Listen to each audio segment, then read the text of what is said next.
آقا صلی اللہ علیہ وسلم نے غدیر کے مقام پر 18 ذی الحجہ کا دن ہے، غدیر کا مقام ہے، حضور علیہ السلام نے کہا کہ لما اخذ النبی صلی اللہ علیہ وآلہ وسلم بید علی ابن ابی طالب، حضور علیہ السلام نے مولا علی کا ہاتھ پکڑا اور حضور علیہ السلام نے پھر فرمایا فقال الست ولی المؤمنین، کیا میں مومنوں کا ولی نہیں ہوں؟ قالوا بلا یا رسول اللہ، سب نے کہا یا رسول اللہ کیوں نہیں؟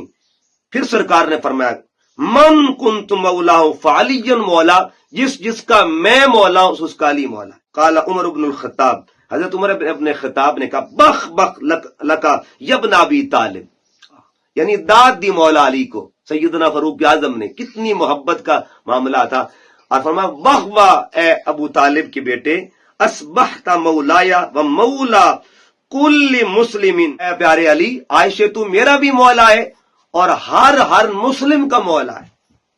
فانزل اللہ الیوم اکملت لکم دینکم،